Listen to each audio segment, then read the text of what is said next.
Right now, a group on the border is fighting a different kind of immigration battle as the death toll among illegal immigrants skyrockets.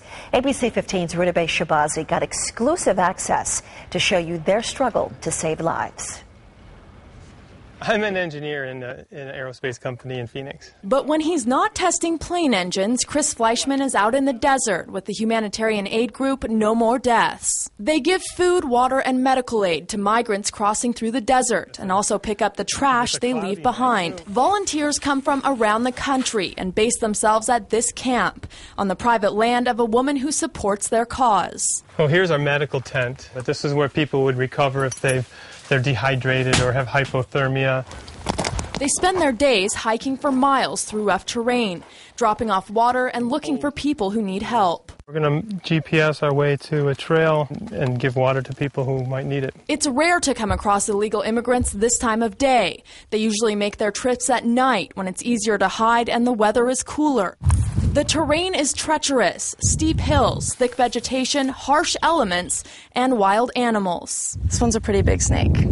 We almost just walked into it.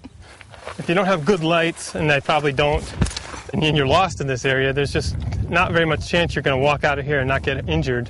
Volunteers say by the time they come in contact with many of the people crossing the border, they're ready to turn back to Mexico and ask them to call Border Patrol. I think more migrants are taking bigger risks by going further away from the normal routes of travel to get away from all the border militarization that we've built up around here. So far, even though we haven't seen any migrants in the desert today, we've seen a lot of signs that they have been here using these trails. We've seen water bottles, we've seen food cans, and we've seen articles of clothing and blankets like this one. But later that night, two men do come to the camp looking for help. We agreed not to show their faces. They can't walk along the road, first of all, at night because it's easy to get lost, and second of all, because the Border Patrol could easily pick them up.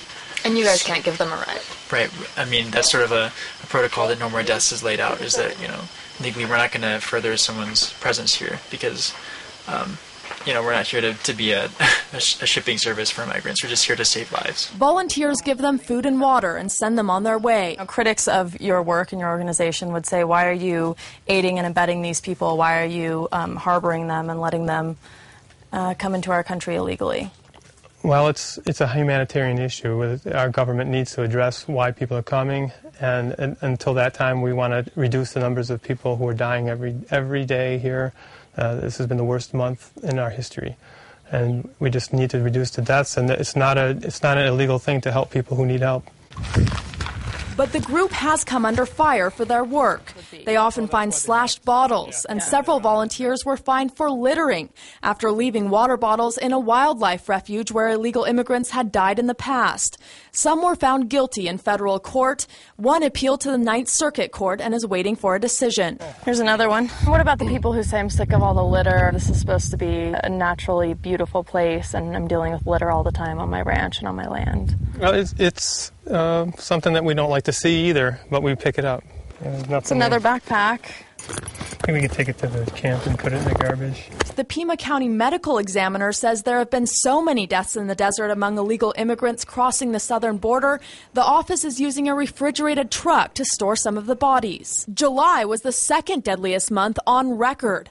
The county death toll so far this year, 153 people. This lush area may not be what most people picture as a deadly desert, but 2.5 years ago, a 14-year-old girl's body was found here after she died of hypothermia trying to lead her younger brother across the border. The Virgin of Guadalupe, the crucifixion. Volunteers leave water at her shrine so other immigrants who pass through here can avoid a similar fate. For now, the group just hopes they can save more lives, no matter what side of the border they're from. At the U.S.-Mexico border, Rudabeh Shabazi, ABC 15 News.